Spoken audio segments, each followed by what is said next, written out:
depends on predictability, reliability, trust. Markets are crashing around the world for the second day in a row. The consensus is that the president's tariffs were much higher than expected and based on economic formulas that people do not understand. What is your reaction and what is the impact on Europeans? You want them to spend more on defense, Yes. which they're agreeing to finally.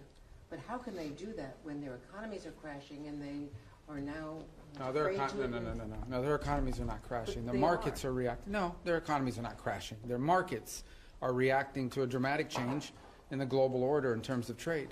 And so what happens is pretty straightforward. If you're a company and you make a bunch of your products in China, and all of a sudden shareholders or people that play the stock market realize that it's going to cost a lot more to produce in China, your stock is going to go down. But ultimately, the markets, as long as they know what the rules are going to be moving forward, and as long as that's set and you can sustain where you're going to be, the markets will adjust. Businesses around the world, including in trade and global trade, they just need to know what the rules are. Once they know what the rules are, they will adjust to those rules. So I don't think it's fair to say economies are crashing. Markets are crashing because markets are based on the stock value of companies who today are embedded in modes of production that are bad for the United States. We have to be a country that thinks we're the largest consumer market in the world, and yet the only thing we export is services. And we need to stop that. We need to get back to a time where we're a country that can make things, and to do that we have to reset the global order of trade. There's a long lead term, and the other part of my question. Well, the worst thing is to leave it the way it is forever. I mean, just can't continue. We can't continue to be a country that doesn't make things. We have to be able to make things to provide jobs for Americans. That's it. It's that simple. China is an example. I mean, it's outrageous. I mean, they don't consume anything. All they do is export and flood and distort markets in addition to all the tariffs and barriers they put in place. So the president rightly has concluded that the current status of global trade is bad for America and good for a bunch of other people, and he's going to reset it. Yesterday, up to 5% was your language. What do you mean by up to 5%? Well, I said up to a path up, getting up to 5% at some point. I'm not saying overnight, but to get to that point. We think that's what NATO allies need to be spending for NATO to face the threats that it itself has identified and articulated.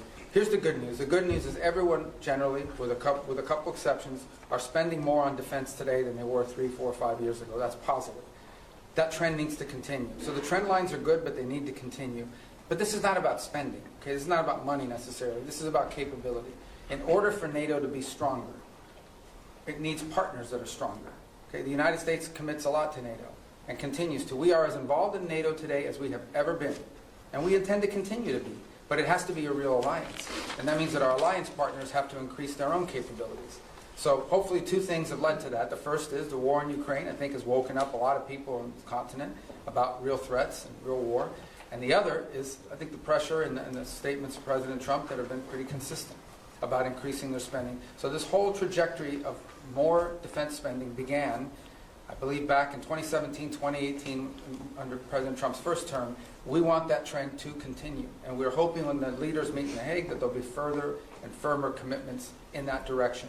I think it's beneficial to the alliance. The stronger our partners in NATO are, the more capable our partners in NATO are, the stronger NATO is. And everybody should be in favor of that.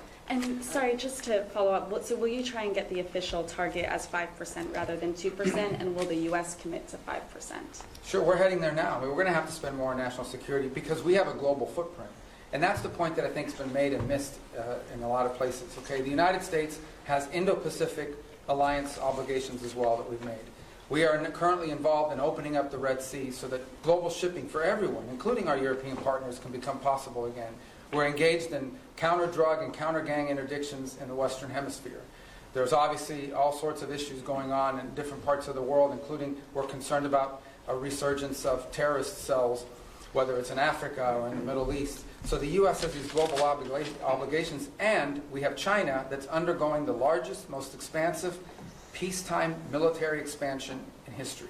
So we need to confront all of these things, and we're engaged in all of those things. So we're going to have to increase the spending in our country. I think our commitment to NATO isn't just 3-something% spending of GDP. It's sustained over an extraordinary period of time, and that continues. So, look, I think our partners know they need to do more. They've all indicated they want to do more. They've begun to do more, and that trend needs to continue. Mr. Secretary, you mentioned that you met with Kirill Dmitriev as well. in order to stop them from dragging their feet and dragging this on, is there anything that you said, perhaps not threats, but is there anything that you said you wanted to see concretely from the Russian side in order to Peace. We want to see peace. But specifics in terms of getting to this ceasefire first and then the negotiations later? I mean, peace means you stop shooting at each other. I mean, it's as simplistic as that. Now, obviously, look, there's all kinds of conditions for a final peace, and you have to work with both sides. And I've said from the beginning, the only way a war ends in a negotiated settlement. If it's not an unconditional surrender, then it is both sides make concessions. We're not going to prejudge what those concessions are, because those concessions will depend on what Ukraine will accept and Russia will accept.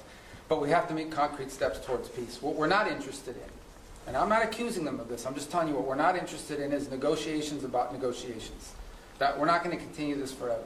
So none of it was threatening. I think it was more an explanation of, this is our timeline, and at some point it'll be clear whether you want peace or you don't want peace. And that time is coming. It's pretty short. At the same time, as we now have seen, members of Congress have begun to file bills to increase sanctions. So there is going to be growing pressure from Capitol Hill to impose sanctions that we're not going to be able to stop if in fact we're not making progress towards peace. All these factors have been explained in the nicest way possible. Hopefully he'll take that message back to Moscow, and it'll make clear that we need to begin to see real progress, or we'll have to conclude that they're not interested in peace. But let's hope they are, because I think it would be better for everyone. Are more talks planned? Well, we need to hear an answer to this. I mean, we're going to have talks as long as talks are about something. It can't be talks about talks. At the end, I think initially it was important to talk because we hadn't talked to them in a long time, but now we've reached the stage where we need to make progress. And if we're not making progress towards peace, then we have a set of factors that we have to take into account.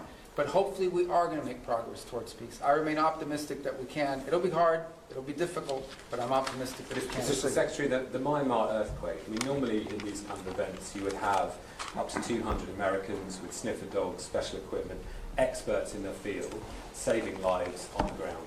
This has not happened because of the dismantling of US... Well, that and the fact that it's run by a military junta that doesn't like us. So it's hard for us to move around in that country. Related say these events are always non-political. They went into Syria, for example, in the Turkey-Syria earthquake. So they can access... Well, we're not the government of the world. No, we'll provide humanitarian assistance, just like everybody else does, and we will do it the best we can. But we also have other needs we have to balance that against. We're not walking away from humanitarian assistance. But again, I go back to a lot of other rich countries in the world. They should all be pitching in. We're going to do our part. We already have people there. We'll have more people there. We'll help as much as we can. It's not the easiest place to work. Okay, they have a military junta that doesn't like us, doesn't necessarily allow us to operate in that country the way we wanted to. That would have impeded our response no matter what. That said, we are willing to continue to help in the humanitarian crisis. Other countries need to do so as well. China's a very rich country. India's a rich country. There are a lot of other countries in the world, and everyone should pitch in. I don't think it's fair to assume that the United States needs to continue to share the burden, 60-70% of humanitarian aid around the world. We will be in the business of humanitarian aid, but we have other priorities as well that are national interest priorities of the United States, and we're going to align all those to be properly balanced. Isn't it soft power? I mean, all of the experts in this have said the reason is not because of the politics of Myanmar, but it's because of the dismantling of US aid. You simply couldn't deploy. Yeah, I don't listen to these so-called experts. There's not real experts. These are so-called experts. These are people that are part of that NGO industrial complex. No, these are people that make millions and hundreds of millions of dollars in these NGOs all over the world that stand up and they get flooded with U.S. taxpayer money, and then we have to spend $100 million to get $10 million to people. We're not doing that anymore. Okay? We have stopped. We are no longer going to spend $100 million to get $10 million to recipients. We're not going to fund these global NGOs all over the world that are living off of this. We're not doing it. We are prepared to help and work with governments and appropriate NGOs on the ground that are delivering assistance. We will be there and we will be helpful. There are a lot of other rich countries. They should also pitch in and help. And some of them are and some of them are not. But we are going to do our part. We're going to continue to do our part. But it's going to be balanced with all of the other interests we have as a country. We are not a nation. We are the richest country in the world, but our resources are not unlimited. They are not unlimited. And we have a massive national debt, and we have many other priorities as well, and it's time to recalibrate all of that. So we'll be there, we'll be helpful as much as we can. We've got other things we have to take care of as well, but we care deeply about what's happened there. Mr. We wish we had a more Secretary, cooperative government. Mr. Secretary, the Middle East was part of your discussion here in NATO, especially that did you find support from members toward your policy, or airstrikes and Houthis, and your maximum pressure policy toward Iran? Yeah, I mean, on the Houthis, everybody wants to get their ships through the Red Sea. We're the only ones doing anything about it, but everyone wants to, get their ships through there. As I said, we've done the world a great favor by taking on this band of criminals who have, unfortunately, sophisticated weaponry that they can use to, I mean, they attacked, 150, 160 merchant vessels. 174 times they've attacked the United States Navy. So I think the world should be grateful to the United States for being involved in this and doing this. Everyone thanks us for it. I understand these nations have limited capabilities despite being very rich countries. Nobody else can project power there and do this. But that said, we think that mission is going to bear fruit, and it's necessary. We can't have a band of criminals controlling that. In the case of Iran, I don't know of any country in the world that's excited about Iran ever having a nuclear weapons capability. Some are more forceful about it than others. We've had talks about that. As you know, the president would like to figure out what's going to happen there, but he's also made it clear that there's not going to be a nuclear-armed Iran. That's not going to happen under his watch. Mr. Secretary, what's your message to foreign citizens who may be afraid to come to the United States because they're concerned about potentially being detained over some minor administrative error, because they might have something on their phone like criticism of the president or of the Israel-Gaza conflict, and they don't want to come into the United States now? No, first of all, those people that have their phones looked at and so forth, and I'll refer you to CBP to go through their processes. But generally, it's people that have been flagged coming in for a reason. I would say that if you're not coming to the United States to join a Hamas protest or to come here and tell us about how right Hamas is, or to tell us about, stir up conflict on our campuses and create riots in our street and vandalize our universities, then you have nothing to worry about. But thousands and thousands of people come into the U.S. every single day to conduct business, to travel, to do all sorts, to visit relatives. It happens every day. It's very commonplace, and nobody has a problem. I mean, if you're coming here to create problems, you're probably going to have a problem, and I think that's a good thing. If you're coming here to create problems, not here, in the United States, you're probably going to have a problem. Yeah, but we're not going to continue to be stupid enough to let people into our country who are coming here to tear things up. Not going to happen. Mr. Secretary, have the Russians done anything concrete to make you encouraged that they are truly interested in peace? And when you talk about timeline, I know you're not going to give a specific timeline, but are you talking weeks? Are you talking months? I think we're talking weeks, probably. Yeah. I mean, there's a lot that has to happen here in the next few weeks in order for this to be real. In terms of concrete, they've agreed to certain things. I mean, I think their things are not striking now that they were before. Obviously, both sides claim that the ceasefire is being violated, as typical of ceasefires like this. But that said, not concrete in terms of are we closer to peace? We're closer to peace simply because we're talking to both sides, but we're not closer to peace because we have a deal on our hands to end this conflict. But we're going to know soon enough. That's my point I make everybody. People come, oh, well, Putin, you can't trust him. It's not about trusting Putin. It's not about trusting anybody. This is about actions. If you're interested in peace, you stop fighting. And you lay out the conditions by which you're willing to end a war. And they have to be reasonable conditions, right? Not crazy stuff. If you're interested in peace, that's what you do. If you're not interested in peace, then you sort of drag it out and you come up with excuses and you pull, and we know that, and we're not going to get pulled into that. But let's hope it doesn't come to that. Let's hope it, let's be optimistic that that's not the direction we're going.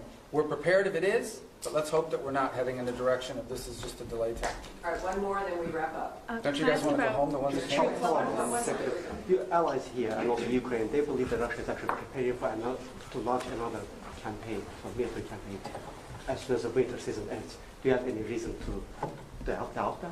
That they're going to do what, I'm sorry? The Russians they are preparing to start another military campaign. Well, then we'll know they're not interested in peace. And at this very moment, they're targeting energy sites. Can I get a reaction to that? Targeting what, I'm sorry? Energy sites in Ukraine. Well, again, I get that means they're violating the ceasefire. That's not a good sign, but I think I would tell you this, that ultimately this is a war right now. Things are going to be blowing up in Ukraine and inside of Russia because there's still a war going on. That's what we're trying to end.